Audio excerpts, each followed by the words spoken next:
No xadrez da existência nasceu peão. E peão, vocês sabem, não tem a opção de não jogar. Tem que jogar. É quem vai na frente, é quem abre o jogo. E se bobear, é o primeiro a ser excluído do tabuleiro.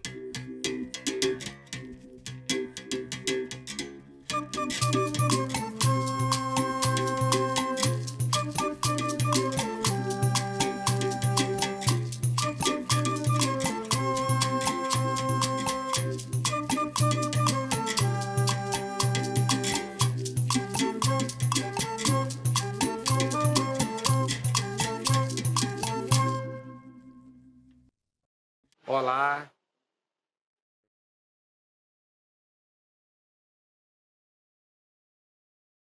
O meu nome é José Rubens Rodrigues da Rocha. Durante a caminhada de vida aí adquiri um apelido de Olá, né?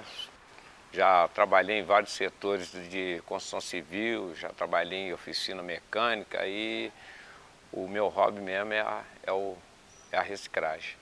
Bom, o apelido eu adquiri aí foi na década de 90, ali em São Judas Tadeu. Quando eu morava em Santa Luzia na época, aí mudei para a Zona Norte, que é São Judas. E essa época eu tinha já tomado a decisão de voltar a catar papel de novo. Voltar para a rua, mexer com a reciclagem.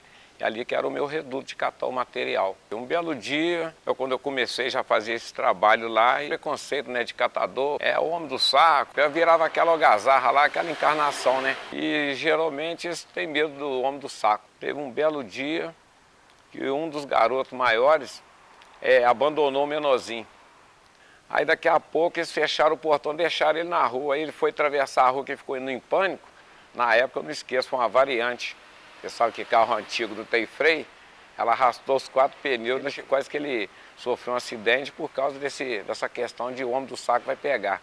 Aí decidiu, se acontece esse acidente, eu acho que eu nunca ia me perdoar, né? Quer dizer, eu não tinha nada a ver com o problema, mas, né, quer dizer, eu estava relacionado a ele.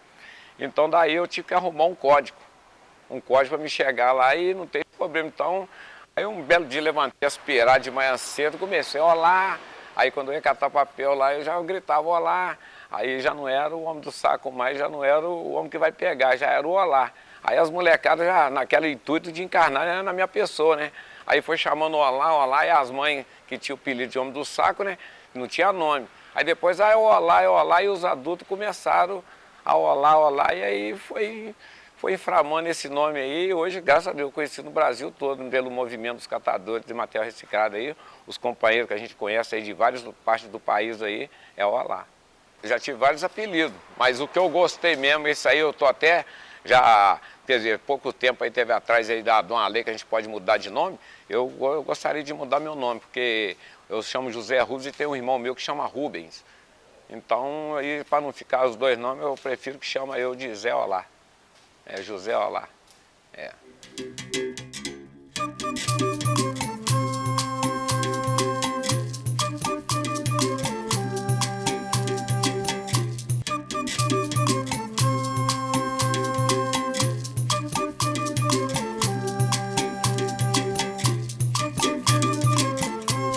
Sua luta pela sobrevivência começou cedo, pequenininho, lá nas ruas do Linhares. Foi lá que descobriu que, revirando o lixo, é possível entender o jogo.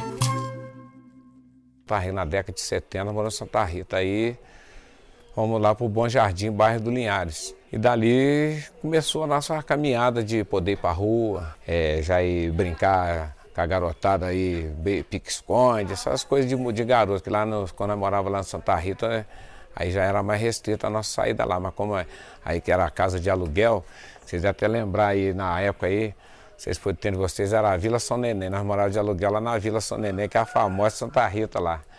Aí meu pai adquiriu esse terreno lá no Bom Jardim, e nós fomos lá pro Bom Jardim. Porque eu comecei a catar papel, na época era jornal, né? Aqui no Manuel Honório, e entregava aqui na ponte do Jardim Glória, Morro da Glória, que era a fábrica de papel Mariano Procópio, que era jornal para poder fazer papel de pão e de açougue, que antigamente a carne era enrolada no papel que era feito de jornal. Mas a minha reciclagem, quando eu conheci ela de verdade mesmo, foi através da natureza mesmo, de ter a gente de fazer uma casa de pau a pique, uma casa de sapê. Isso foi no tempo da roça, aí, que não era garotinha, a gente lembra ainda, que ajudamos a fazer, né? Colher o sapê, ir lá no brejo, lá pegar aquela tabatinga branca, aquela vontade de saber que a natureza é a nossa mãe que fornece tudo que a gente precisa, que na época até comentei com o Gé, não tinha materiais de construção, e nós conseguimos ter uma casinha bacana, os móveis planejados, que foi tudo feito de bambu, né? Colchão de palha, teve tudo isso aí.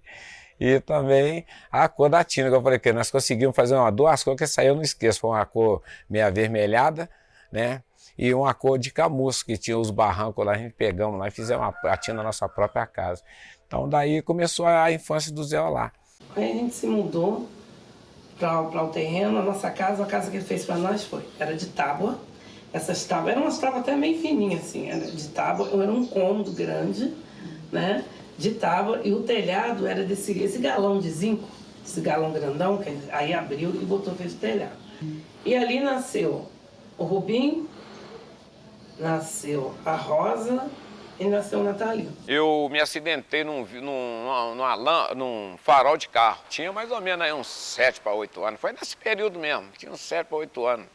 Tem cicatriz até hoje no pé, que quase que eu perdi o dedo, que eu machuquei e não podia contar para o pai e para a mãe que tinha machucado. Aí aquelas crianças, faz igual a vovó fala lá, vai lá, pega a urina, lá mistura com fumo e põe no pé para ver se resolve. Mas não resolveu naquele inframor que chegava à noite, eles estão vendo aquele mau cheiro, vai ver o pé que já estava mesmo ruim das pernas. Aí, daquela forma para cá, aí nós falamos, opa, é o lugar que a gente brincava de pique. Ao lugar que a gente corria atrás de papagaio, soltava, então vamos limpar isso aí. Aí começamos a fazer uma equipe de limpeza. Inclusive, eu há pouco tempo estava lembrando, eu nunca trabalhei sozinho na reciclagem. Nós sempre trabalhamos em grupo. Aí juntamos lá uns 8, 10 garotos lá. Aí juntamos aquele monte de vidro, colocou lá, limpou a área que a gente tinha que brincar, né? Então dali, os vizinhos passaram a ter a consciência que aquele monte ali era só para jogar vidro. E dali foram depositando vidro. Foi depositando vidro e ainda tinha uma onda lá que eles falavam assim, não joga vidro em qualquer lugar, não, joga lá no Monte do Zezé, que o meu apelido na época era Zezé, né? Então joga lá no Monte do Zezé lá. E aquele monte foi crescendo, foi crescendo, não tinha comprador, só sei que o monte foi crescendo. E era meu, já tudo no meu nome. Aí até com um belo dia passou um moço lá e perguntou se o meu pai vinha de quem que era aquele vidro, o dono daquele vidro para mim. Quando eu falei que o dono era eu, ele admirou. Não, você não, eu quero falar. Não, estou caçando o dono do vidro. Eu falar que era eu, eles não acreditavam, não. Aí tive que chamar minha mãe lá. Minha mãe afirmou que o vidro era nós que tinha juntado. E falou, não, mas tem outra pessoa responsável para negociar. Na época, e hoje, mais ou menos, umas 10 toneladas de vidro. Umas 10 toneladas de vidro. Aí dali eu já fui caçar trabalhar fichado. Aí eu já comecei a ter uma experiência ruim. De ter experiência para ter o primeiro emprego. Qualificação profissional. Não tinha nenhum. Então, vai para uma coisa, eu consegui arrumar um trabalho na construção civil. Cheguei a trabalhar na companhia de refresco. Trabalhei em poucos lugares. Cheguei a arrancar grama, mas o que está na veia é a reciclagem mesmo. Porque quando eu passava necessidade, sufoco, a única opção que tinha eu já sabia. Vou para a rua, vou catar um papel ali, vou arrumar um gás, vou arrumar um alimento aí, isso na catação. Então daí eu estou no ramo até hoje. Assim, eu tinha uns 6 para 7 anos, aí a garotada já de 15, 16 aí já tinha mais uma malícia, e já estava sujo com o cara do ferro velho. Pediram para levar uma bacia, para pesar uma bacia de alumínio. Mas dentro dessa bacia, hoje, na gira da sucata, hoje é o Kinder Ovo. Então, naquele tempo, eles encheram a bacia de pedra e me levou para depois, vende lá para mim lá. Aí eu fui lá vender, na inocência minha eu fui lá. Aí o moço me atendeu muito bem, pesou direitinho, mas do pagamento que ficou ruim pro meu lado. Aí ele foi lá, abriu a bacia e começou, já me chamou de sem vergonha mesmo, seu sem vergonha, já tá tão pequenininho querendo enrolar os outros, já tem querendo ser esperto, aquele papo que ele pagou uma sujeira para mim que eu fiquei triste pelo menos um mês. Que ele chegou lá e falou, você está espertinho, você já quer me passar a perna, me vender material com pedra? Não, então pegou pelo meu pescoço, terrorizando, e nós vamos pegar você, colocar dentro do saco e jogar lá dentro do córrego. Quer dizer, eu fiquei pelo menos uma meia hora sendo terrorizado. Mas ele me pegar pelo pescoço, ia lá no monte de papel, falar, isso aqui é dinheiro. Ele ia lá no monte de jornal, isso aqui é dinheiro. Aí não tinha massa, nessa época não tinha muita reciclagem de plástico, era pouco, pouquinho, nem mexia com plástico. Desse dia para cá nós começamos a ver, enxergar o que é dinheiro. Aí dali aquilo despertou, realmente é dinheiro mesmo. Você ia ali, catava ali uns 10 quilos de papelão, naquele tempo 5 centavos, 50 centavos, né? Você ia lá, pegava uma sucatinha de ferro, e era bem baratinho, eu perdi algumas notas. Mas tem umas notas lá que a sucata é 3 centavos o quilo, não valia nada, mas o que não valia? Que a gente achava no chão mesmo, quer dizer, toda hora achava 3 centavos no chão. Eu falei, estou controlado. Então, quer dizer, a questão da escola foi ficando de lado e eu dediquei mais na reciclagem. Então, desde essa época eu catava material reciclável, fomos catando material reciclável, aí o José Rubens também junto. Aí a família saiu fora. Porque a nossa vida aqui era bem difícil. Assim, nós viemos de uma família desestruturada, uma família bastante complicada, pai agressivo, alcoólatra. E nós somos 6 irmãos. A nossa mãe teve que ir embora. Nossa mãe foi embora porque não tinha condições de ficar com a gente, senão ela morria. Né? Até hoje, né, é muito difícil. E aí nos dividimos em casa. Então eu era mais velha, cuidava de tudo, né? Da casa, da comida. E eles iam para a rua para poder ajudar a trazer as coisas para casa, né? Quando meu pai se separou da minha mãe, deixou uma garotinha aí, ela tinha 5 dias de nascido. Inclusive hoje, se perguntar, ela fala que eu sou pai dela. Então, a Creuza, nós fizemos um combinado na época, tipo assim, que ele efetuou um disparo de arma de fogo da minha mãe na época, que tipo assim, uns 4 dedos pegaram no meio da testa dela. Aí nós tomamos uma decisão que uma criança tomar uma decisão dessa foi terrível, mas nós fizemos uma reunião, estava na faixa de uns 11 anos, 10 anos de idade. Aí fizemos uma reunião, falamos o seguinte, do jeito que está indo essa violência aí, ele vai acabar acontecendo um feminicídio, que nem tinha essa palavra de feminicídio, vai acontecer um feminicídio aí. Então nós chegamos na dela, falamos com ela o seguinte, ó, a casa, o terreno ele comprou é a casa da senhora. Aí se for disputa de coisa aí, praticamente vai sair no prejuízo que ele quer o violento, ele tem arma de fogo. Então, a única opção que tem, ela vai ter que sair de casa. A única opção foi essa. Essa criança de 5 dias pode achar que nós temos uma responsabilidade de cuidar dela.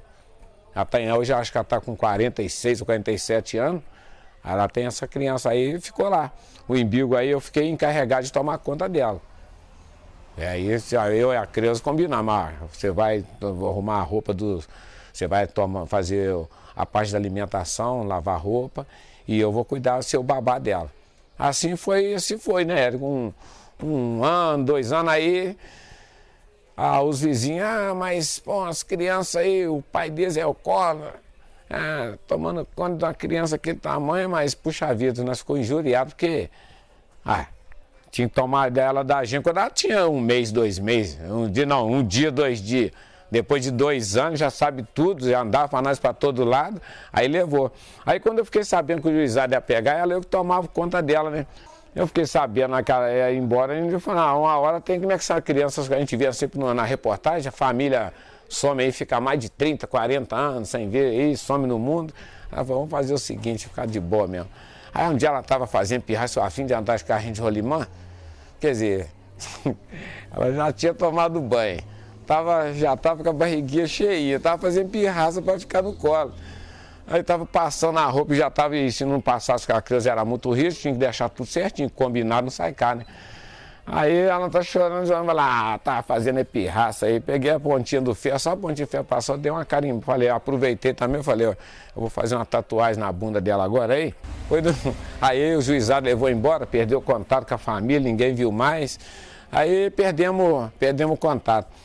Aí eu estava morando no Milho Branco, aí a vizinha viu uma conta de energia no meu nome lá. Ela falou assim, puxa vida, olha lá, que coincidência, aqui já tem uma garota que morou na minha casa aqui, ela tem o mesmo seu sobrenome. Aí eu falei, impossível, será que a minha irmã que está sumida esses tempos, tinha mais de 40, tinha uns 30 que ela estava sumida ou mais. Eu falei, impossível. Ela falou, Eu falei, faz só uma pergunta para ela, por favor, pergunta se ela tem uma marquinha de asa delta na bunda, se tiver é minha irmã. Aí eu esqueci daquilo, passou, eu esqueci aquilo, larguei mão, né? Mas daqui passou uns 2 meses, a menina falou assim, olha lá, eu tô te procurando aí, olha lá. A menina só pode ser sua irmã, que ela falou que ela tem uma marca mesmo, que ela falou que queria saber que marca que é aquela. Eu falei, então traz ela para nós, vai ver, era minha irmã mesmo. Agora hoje, mais coincidência ainda, ela mora em frente à casa da minha filha. Ficou esses anos todos sumido. Então, as coisas da vida assim que na parte da infância marcou bastante essa questão aí. Aí a minha mãe, graças a Deus, está viva até hoje, está com 93 anos, né? Dia 20 de novembro ela faz aniversário. Comemoramos com ela o novembro passado. Que a minha mãe é uma pessoa trabalhadora, ela sofreu muito questão de violência doméstica, então ela é a tal de correr atrás, e ela corria atrás mesmo. Então ela sempre aprendeu, quando ela trabalhou no Delurbe lá, resto de alimento, que vinha fruta, isso aí tudo ela trazia. Então, quer dizer, ela mostrou para nós ali que tipo assim, vem uma situação do lixo ali, mas aquilo ali não mata não, se tiver de acordo, aquilo ali vai te alimentar. Então, isso aí com ela mesmo nós aprendemos. Praticamente o que eu tenho mais na veia mesmo veio mais da minha mãe. Resumindo, meu pai era um cara bacana, que o apelido dele até bacana, né? Mas, quer dizer, ninguém escolhe o berço que nasce, né? Nós nascemos na família aí, mas foi uma família que ensinou nós a viver. A verdade foi isso, que as nossas dificuldades no tempo de garoto é que colocou nós forte. Eu já estava bem cansada, assim, porque era assim, eu já era uma mocinha e eu não podia fazer nada, eu não saía para nada, eu só cuidava da casa, eu era dona da casa. Eu cuidava da casa, dos irmãos dele, aí eu pensei, falei, não aguento mais não. Aí eu saí. Aí deixei todo mundo e fui embora. Aí minha tia falou assim, eu vou arrumar um trabalho para você no Rio de Janeiro. Falei, tá bom. Arrumou um trabalho para mim, aí fui embora para o Rio de Janeiro. Mas nesses anos, nesse tempo que eu passei no Rio, ele teve uma vida muito difícil. Ele morou 13 anos na rua, ou mais um pouco, assim. Ele era invisível, ninguém conhecia ele. Ninguém sabia quem era o José Rubens. Ele não tinha identidade, ele não tinha nada. Ele era um ser que não existia. Então eu vinha aqui, a cada tempo que eu vinha aqui, eu tinha que ficar procurando. Cada vez eu achava num lugar. Aí vem a vida dele da reciclagem. Já era de catar coisas desde muito pequeno. Desde pequeno, colocava tudo. Ele sempre chegava em casa com alguma coisa. Era um ferro, era uma lata. E às vezes algumas coisas ele ainda usava para... Ele fazia coisas para brincar. A gente não tinha brinquedo, não. Os carrinhos de rolimã ele fazia. A infância que marquei foi isso aí. Você poder fabricar seu próprio brinquedo, você andar de carrinho de rolimã, igual eu tenho aí até hoje aí. Eu sou, eu gosto de colecionar as coisas, então eu tenho bastante coisa da antiga aí, da década de 70, década de 60, década de 80, tem bastante coisa de tempo de infância mesmo, tipo assim, carrinho que eu ganhei quando era garoto, tenho guardado até hoje. Foi um momento aí, o que acontece? Esse momento aí foi o mais triste que foi, né? Tipo aí, foi perdendo aquela opção de ficar em casa, violência, né? E tinha restrição. Você pode fazer isso, não pode fazer aquilo, e mais você já era mais privado das coisas. Tipo assim, eu sempre tive vontade de ganhar o mundo. Que eu praticamente tinha alguma dificuldade, falei, eu não fico duro. Se eu for ali, eu pego um saco ali, eu pego um material ali. Quer dizer, eu para morar na rua, eu não vi dificuldade nenhuma. Então, tipo, vai morar na rua, vai virar marginal. Realmente, não é que vira marginal. A gente vai vivendo outro tipo de sociedade. Quando me levou para a rua mesmo, quando ele decidiu arrumar um casamento na época. Aí ele casou com a doninha lá, né? Falou, infelizmente, mas não tem como viver mais, não tem como viver de família mais. Ele chapava o coco, né? A dona não era nossa mãe.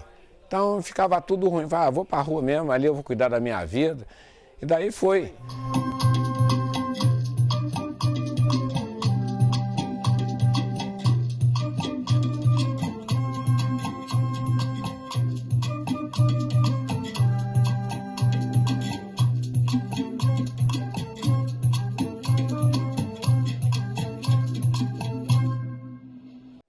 A primeira noite foi terrível viver na rua.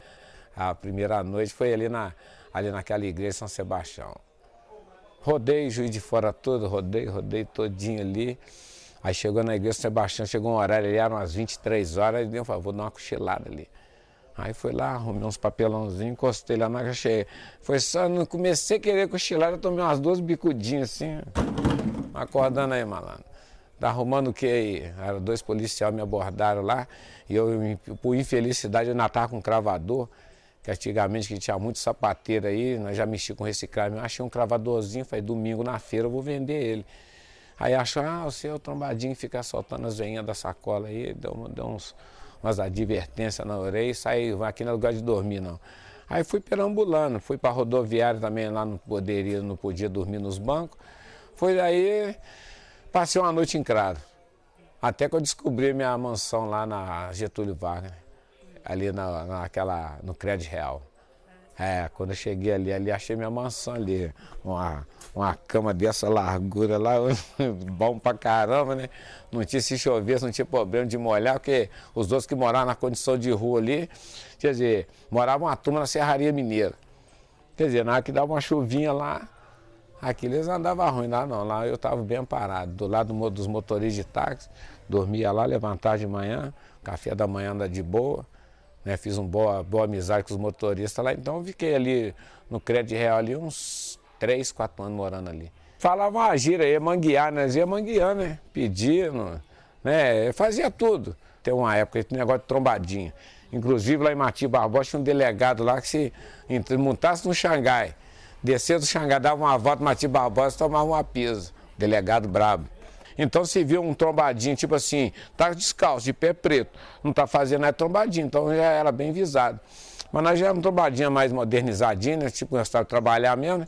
Aí teve uma época que nós arrumamos ali uma vara de bambu ali, pro lado do ladeira ali, tinha um bambuzal ali, pegava uma vara de bambu, ia lá na linha do trem, pegava aquelas graxas que os caras colocavam ali, arrumava latinha, arrumava a estopa e ia engraxar a porta de aço. Então nós sempre arrumava uma modalidade para arrumar um dinheirinho. Mas coisa errada assim, agora de roubar sacola de dono, isso aí nós nunca foi fã, não. Só chegou um certo enquanto esse modo de virar criminoso, era para ir no time. Mas esse tempo de garotada aí, era isso aí o dia todo. Era carregar sacola na feira, aos domingos, pegava, juntava bastante jornal, levava para a feira para enrolar ovos, enrolar peixe. Então nós fazíamos a agir da molecada, correria. Fazia nossa correria. A rua, infelizmente, sempre tem um grupinho. Por isso que eu sempre falei que eu sempre viver em sistema de associação. Sempre, e catador de papel é difícil ter um catador de papel solitário. Sempre tem um, dois. Não tem como ser um catador solitário. Então na rua sempre tinha a tal das gangues aí, inclusive os irmãos do Matraca, tudo na época, o Matraca. Nós era, quer dizer, os tombadinhos antigos aí que sobrou e o Matraca. Por enquanto. A minha história, o Zé Olá, Mauro, nós começamos que nós levantamos a estrutura, reconhecimento da reciclagem, entendeu? O conhecimento da reciclagem, que na época ninguém mexia com a reciclagem não. Nós fomos os primeiros associados de Juiz de Fora. Eu, Mauro e Zé Olá. Enfrentamos a cara de uma lixeira em Matias Barbosa, formamos nosso grupinho e formamos nossa parceria, nós três ali. Fizemos uma associação entre nós três. Já vem por uns 30 anos, não tem, irmão? Daí pra lá, para mais de 30 anos. Eu já tenho 53 que eu estou na reciclagem, mas já tenho uns 30 anos já que eu lido com eles. Bom, aqui na barraquinha a gente tem várias quinquilharias, né?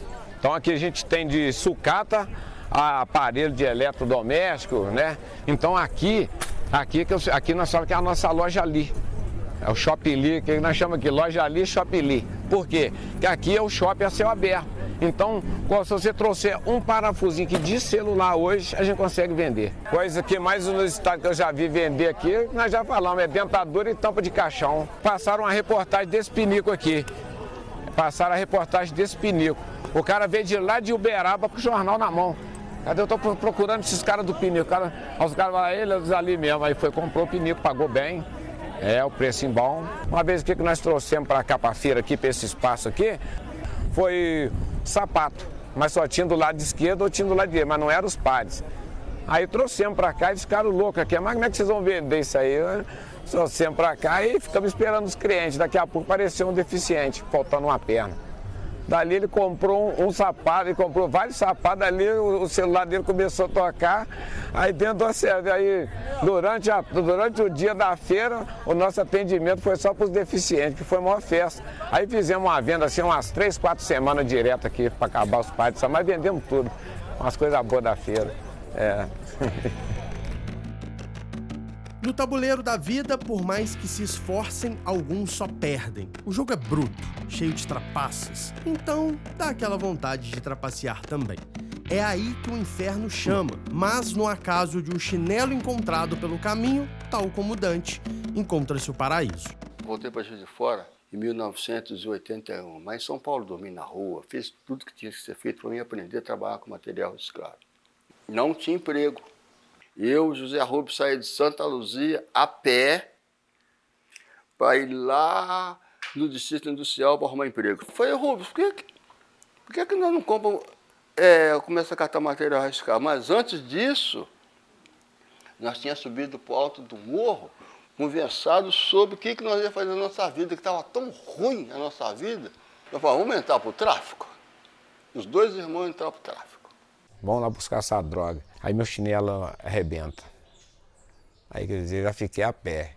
Fiquei só com o pé. Só falei, não vou jogar ele fora, não. Mas, por muita coincidência, assim, rodamos uns 2 quarteirão, tinha lá um lixinho, né? Tá lá a pontinha do chinelinho da cor do meu, né? Da cor não, ele era até diferente a cor, mas era do mesmo lado. Falei, olha, se é por causa de correr, eu não vou ficar a pé. Aí eu olhei lá, logo no pé certinho, estava arrebentado, fui lá, já fiz a minha primeira reciclagem. Quer dizer, ali já foi um dom divino, assim, tipo assim, vocês já vão pro lugar do crime aí, vocês já estou mostrando que não é para esse caminho. Aí o Mauro estava com um sapato furado que ele sempre colocava embaixo do sapato dele ali, ele colocava uns paninhos que nós gastava só de sapato o dia todo. Ele falou assim, brincando assim mesmo, pois a gente sempre fala que eu uso a força do pensamento. Ele falou, ó, pelo menos você não vai queimar os pés até chegar lá em São Benedito, né? Pelo menos você não vai queimar os pés. Mas, você dá uma olhada aí, é o seguinte, eu tava precisando de arrumar um sapato também para mim. E brincando assim, já fui lá, ajeitei o chinelo, já voltei, coloquei o chinelo, já estava apto a andar de novo, né? Aí andamos mais um quarteirão, aí já começamos, já até aquele olhar já começou já a mudar o olhar, já estava assim disperso, começou a olhar o lixo, aí essa foi brincadeira, pensa um sapato chique que estava o número do indivíduo, estava lá, nem se falasse, guardou para ele, pensa um sapatinho novo, ele já chegou, trocou aquilo ali, aí aquilo deu um ato para a gente refletir um pouquinho, que o sol estava bem quente, aí descemos ali para o lado furtado ali. Aí refletimos, falei, puxa vida, olha só, no lixo aí eu já estava faltando meu chinelo, já consegui uma correia. Estava precisando de um sapato, você já arrumou um sapato. Agora nós estamos indo lá buscar a droga. Aí nós decidimos, por que a gente não volta aquele tempo de garoto, não, vamos voltar a catar reciclagem. Deu outra luz, mas por que não começa a catar material reciclável agora? Aí nós começamos no saquinho do Bahamas. Bahamas é gente boa. No saquinho do Bahamas, catamos uma latinha, um saquinho, catamos 2, passamos por casaco de ráfia, catamos 3. E foi assim mesmo que nós fizemos. Saímos com a sacolinha, uma latinha, 2 aqui, encheu 2 sacolinhas, a 4, daqui a pouco eu comecei a chegar só com saco em casa, que a gente tem prova até hoje aí, de quanto a gente vendia a latinha na época. Acho que era 25 centavos o quilo da latinha. E esse período que eu estou falando aí, foi um período também muito crítico na minha vida, também que eu sou alcoólatra em recuperação. Então essa época eu estava assim, no começo assim, da recuperação, né? Então para mim era terrível. Era terrível, toda hora eu começava a passar um sufocozinho, tem que tomar uma. Então eu tinha que lutar, ficar lutando para não acontecer isso, né? Aí chegou um carnaval, banda daqui bombando, aquele sol pegando. Aí você sabe que parece as tentações, que a latinha geladinha, viu o catador catando lá, que catador, todo mundo é doidão mesmo, vamos lá, aquela farra danada, eu fiquei apavorado com aquilo tudo, falei, nossa, eu afim de tomar um, mas segurando a onda ali, falei, não posso. Aí daqui a pouco, umas coisas da reciclagem, amigo, isso aí eu achei até bacana, eu fiquei tão louco, com vontade de beber, eu falei, que eu não posso tomar banho de cerveja. Eles iam me dar, tomava, jogavam cerveja no corpo, e daí, resumindo, no final da banda, aí nós estávamos aí com uns 40 sacos de latinha. Dali, uns 40 sacos de latinha. O Olapai é aquele cara que sempre apoia, sempre pergunta. Ele não foi aquele pai muito presente, que ele sempre tinha época que ele viajava, ficava 2 meses, 3 meses, mas sempre quando ele voltava, ele perguntava, como é que tá? Como é que você tá precisando de alguma coisa? Ele sempre foi aquele pai que sempre preocupou com os filhos, né? Sempre não deixou faltar nada dentro de casa, isso que era o mais importante. A gente ficava muito alegre, nós sabíamos que ele saía para o nosso bem mesmo, para não deixar faltar nada em casa. Isso dele não posso reclamar de nada. Eu saí da situação de rua, aí eu lembro da Kênia, né? Aí já começou mais, aí foi quando eu decidi ter família. arrumei uma namoradinha, né? Namoradinha, aí arrumamos um filho, né? Aí, quer dizer, não tinha condição de andar na rua. Eu falei, então eu vou voltar, eu vou ter que ter um lar. Aí eu vou ter que ter um lar. Aí em São Judas Tadeu, ali na época ali, tinha um espaço de terra lá, tomamos posse daquele espaço de terra lá, montamos um barracão lá para nós na época, e dali eu saí da rua. Dali eu comecei a pagar as contas de energia, comecei a viver o mundo da sociedade, porque antes disso não, disso vivia na rua mesmo, né? Então aí quando nós fomos morar, quando eu decidi largar a rua mesmo, de vez mesmo, quando eu comecei a arrumar família. Eu tenho uma foto dos meus 2 garotinhos sentados em cima de um saco de reciclagem. Que eu falei com eles aí, né? Na época eu tipo, olha, eu vou tirar essa foto, eu vou guardar essa foto aqui, que é o seguinte, que eu não vou largar isso mais. Eles vão crescer, eu vou estar na reciclagem. Então ela tá com 32, ele tá com 30, então até hoje. Eu desde criança eu via ele trabalhando, né? Vinha aqueles caminhãozão, caçamba, ele sempre me levava também nas panhas que ele fazia, sempre me levava nos outros galpões que tinha uns equipamentos maiores, né? E eu sempre ficava admirando. Minha casa foi uma das que foi selecionada para estar fazendo parte do Parque das Torres. E a gente chegando lá, todo mundo chegando, bairro novo. Aí passado uns dias, uma casa depois da minha, chega lá um monte de ferro velho, né? Um monte de ferro velho, chegou um caminhão, um monte de coisa. Foi uns dias lá, né? A gente queria saber quem que era o dono daquilo, né? Aí um belo dia, um cara todo encapuzado, com sobretudo, verde, se eu não estou enganado, mas um verde escuro. José Olá, José Rubens, conhecido como Olá. Então, são 29 anos de convivência e amizade com o Olá. Voltei tem 3 anos que voltei. Aí voltei e já entrei para reciclagem. Aí já comecei a trabalhar com ele, galpão, ecoponto, e tiver que catar, a gente cata, vai para evento, tiver que pegar, a gente pega, não tem esse negócio. E o que é mais importante, a gente está conseguindo se juntar novamente. Aquilo que a vida fez, que nos separou, hoje está nos juntando, e através da reciclagem mesmo. A minha outra irmã está para vir. Aí nós resolvemos montar uma associação. A primeira associação que nós montamos foi eu, Zé Rubens e o Matraca. Graças a Deus também conseguimos um grande empresário em Matias Barbosa que nos cedeu a lixeira de lá. O Matraca mesmo falou assim, vocês estão atrasados, o Matraca sempre foi mais moderno, né? Aí ele estava atrasado, ele falou, vocês têm que fazer igual eu fiz agora, arrumar uma combinha velha. Aí arrumamos uma combinha, dali nós fomos para Matias. A história de Matias foi o seguinte, que nós começamos a andar nas lixeiras daqui, Piau, Coronel Pacheco, Bicas. E meu irmão foi lá em Matias Barbosa e viu essa lixeira, conversou com o Sr. Pedro Agostinho, de Matias Barbosa. Aí a gente chamava o Zé Pretinho. O Zé Pretinho é o seguinte, você pode ficar com essa lixeira, você é um grande empresário que acredita em nós. Foi daí que nós começamos a socializar, assim, do nada, tipo assim, o Mauro comigo, aí vem o outro primo, aí vem o colega, vai um amigo, daqui a pouco surgiu essa ideia de a gente estar caminhando junto.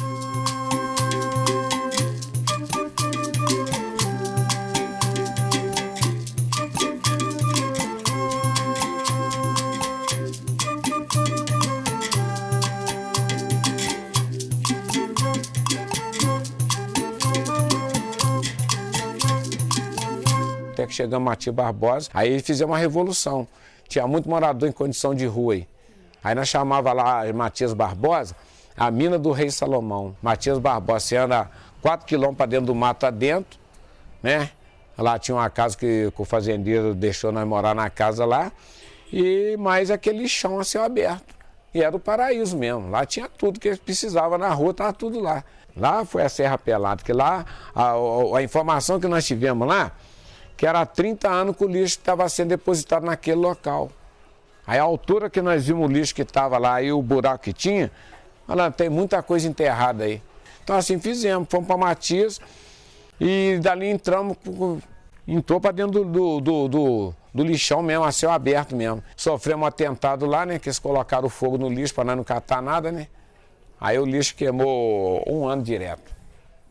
Um ano trabalhando, um ano no meio da fumaça.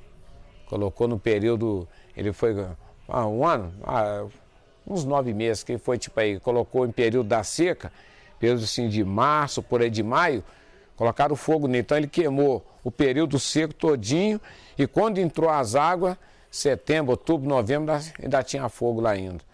Aí que Deus é bom, né? Que tem que proteger, ajudar, que nós somos cuidadores da paisagem que ele deixou aí, né? Do que ele deixou, nós estamos cuidando. Aí teve uma chuva de janeiro. Choveu o mês de janeiro todinho, sem parar um dia. Aí apagou o lixo todo. Aí começou a aparecer a fortuna.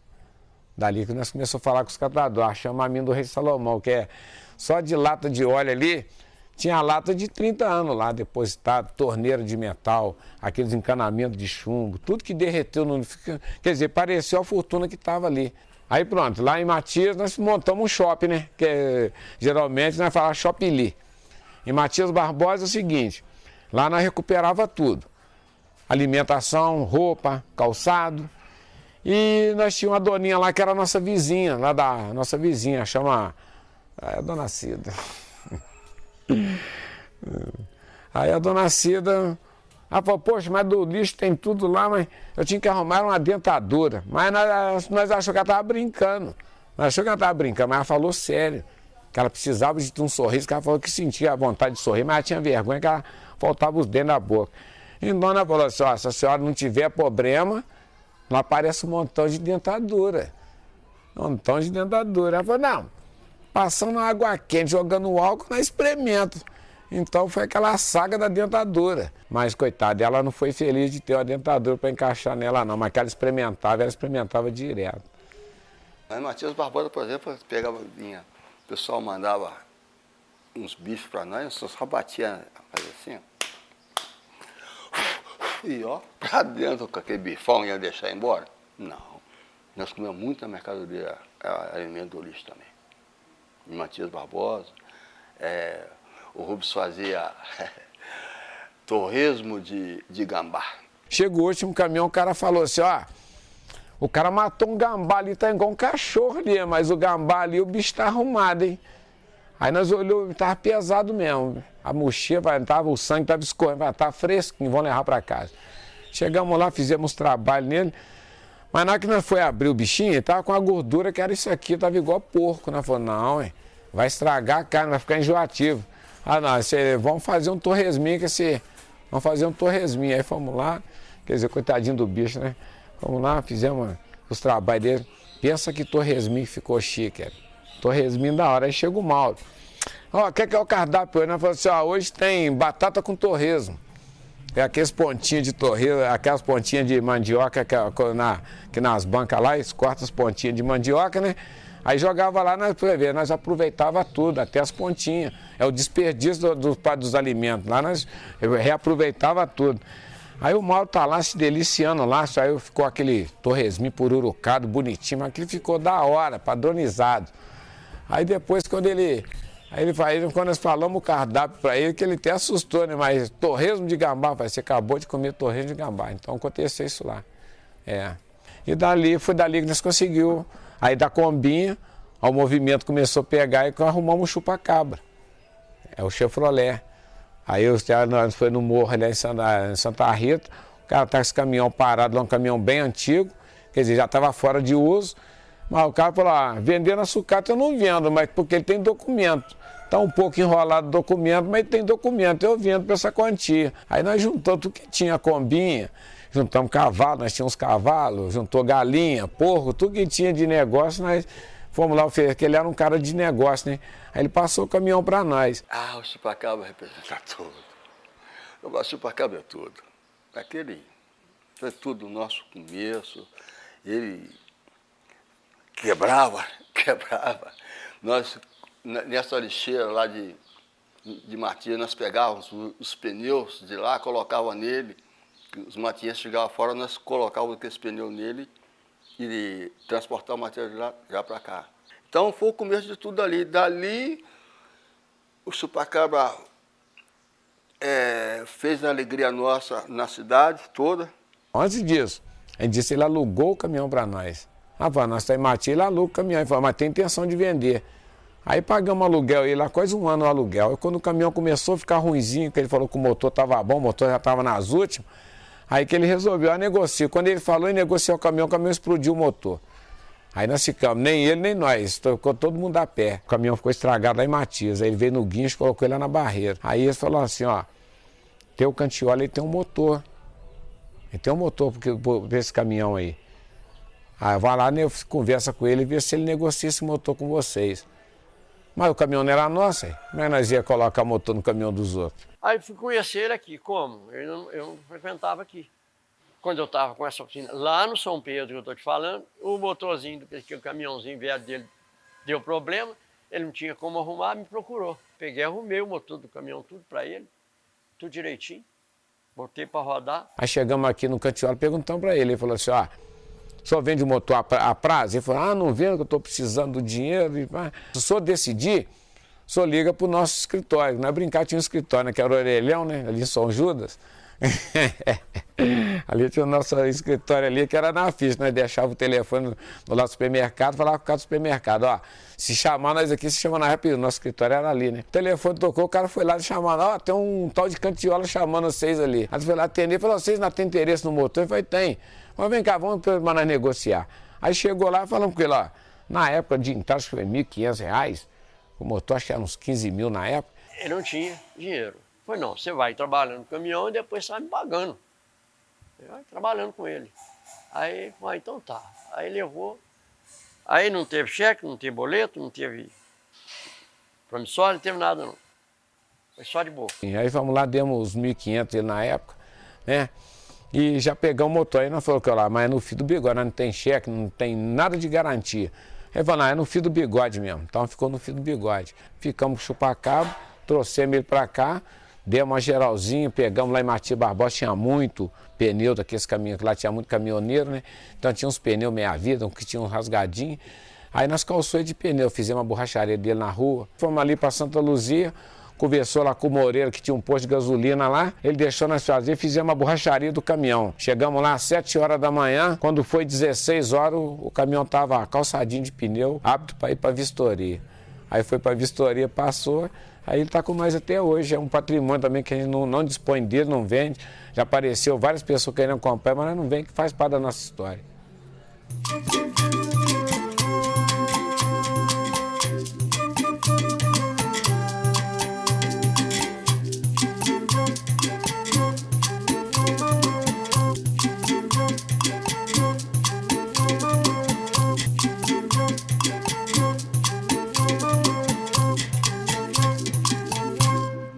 No jogo bruto, as pancadas e as quedas foram muitas. Tudo jogava contra, mas nunca desistiu. A união fez a força e foi com a cooperação de muitas pessoas que conseguiram a grande vitória, o galpão da Alicer.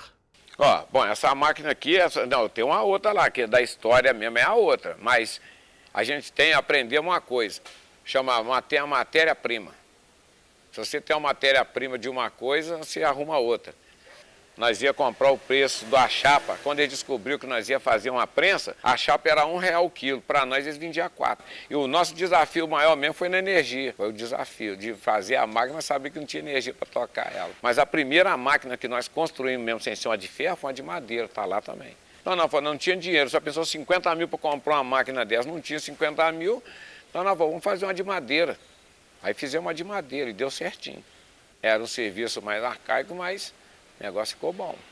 Deu para fazer, para aspirar para fazer uma, e através daquela que a gente arrumamos, essa que nós fabricamos, aí ganhamos essa daqui. A gente sempre fala com o povo aqui, é a galinha dos ovos de ouro, é a prensa e os veículos, que não pode quebrar.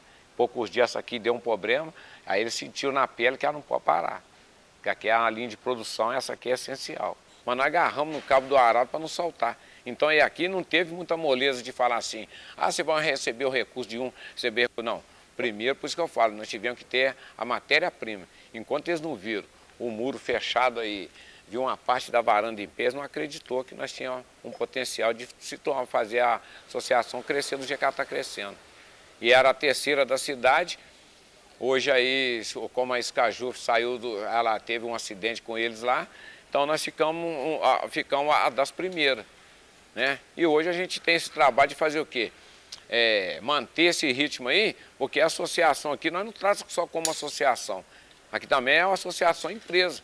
Aqui é um ritmo da empresa, porque a gente for ficar na base do coitadinho aí, coitadinho do catador, eu vou esperando um recurso dali, esperando aí, não vira não, nós vamos atrás do recurso, nós põe a mão na massa mesmo, se o veículo aí estragar, mete a cara lá e arruma, coisa que dá para a gente fazer, pintura, tudo a gente apela.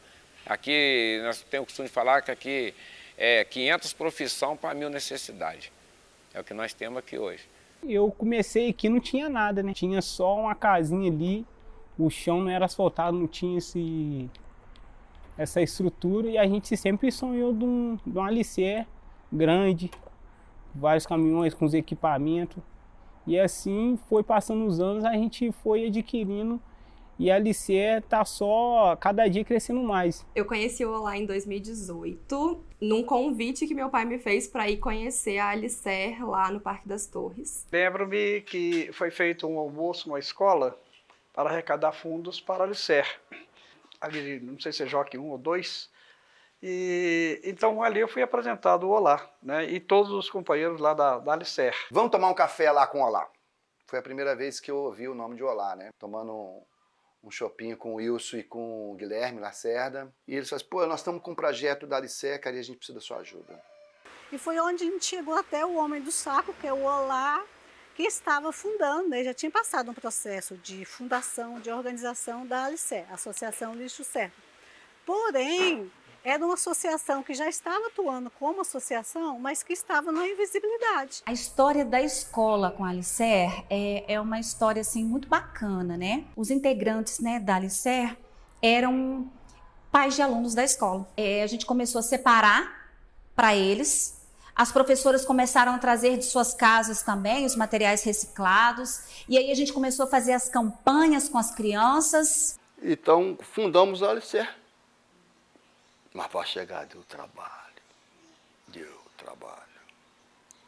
Porque as pessoas não confiavam na nós. Nós tivemos que mostrar para eles o que é a reciclagem, para eles poderem acreditarem. Hoje a Alicer, para nós, é tudo. Porque a Alicer é em primeiro lugar. Vocês estão aqui num sonho, né? Isso aqui eu considero isso aqui um sonho. Mas aqui é o lugar que aqui é o lugar que eu sempre falo com o povo aqui. Aqui é um local aqui que você pode sonhar. Aqui você pode sonhar, que aqui o meu sonho se tornou equivalente físico. Que o sonho era isso. O sonho era ter um espaço amplo, que isso aqui para nós já ficou até pequeno, então um espaço para a gente colocar em prática o que a gente aprendemos. Então esse é o sonho aqui, o meu sonho, aqui eu me sinto realizado aqui dentro.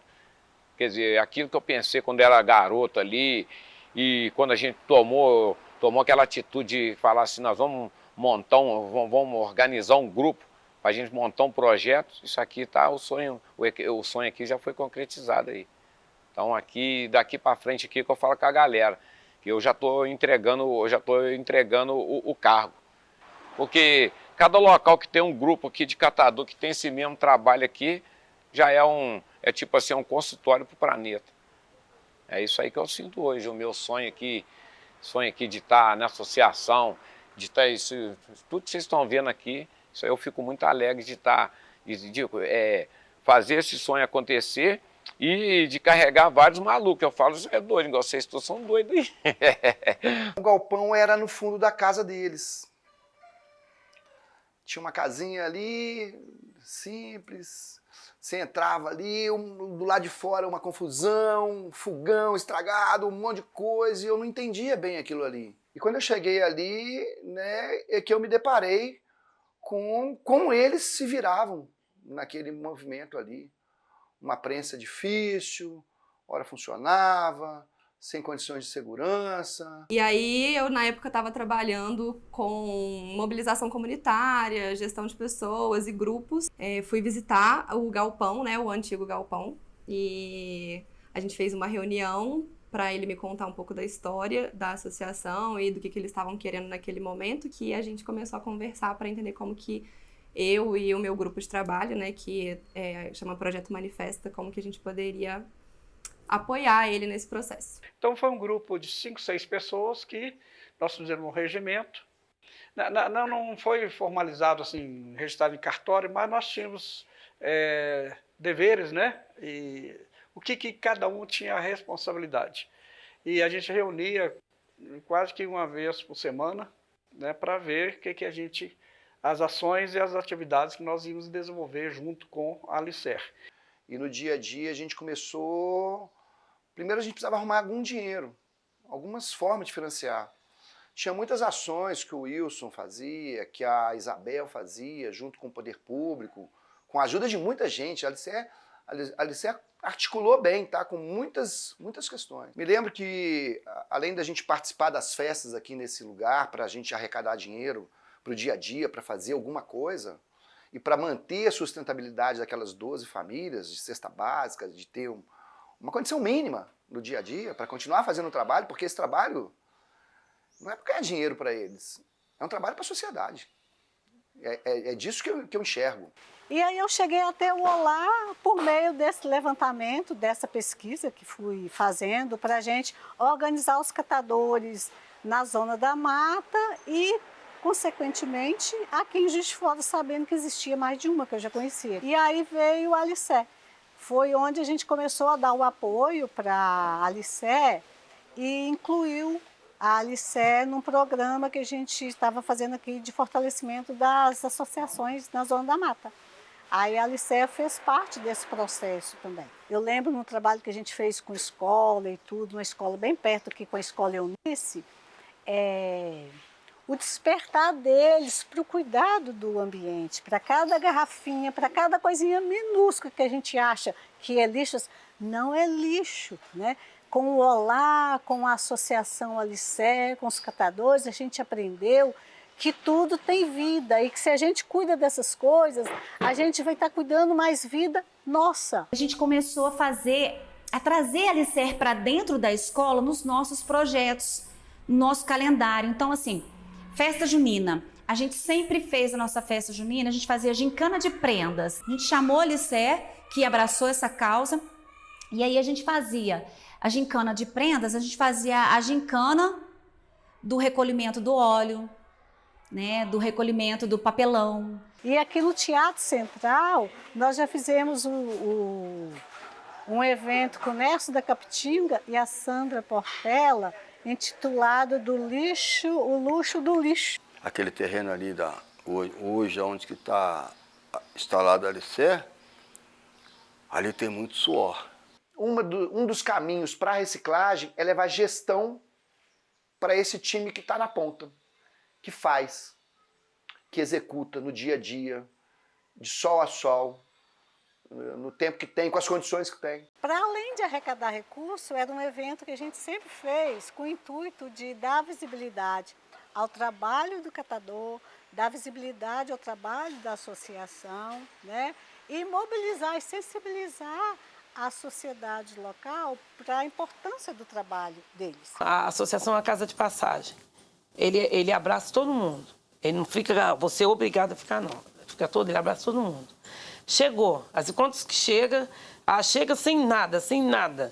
Aí vira para ele e fala assim, ó, tô indo embora, mas tá indo embora como?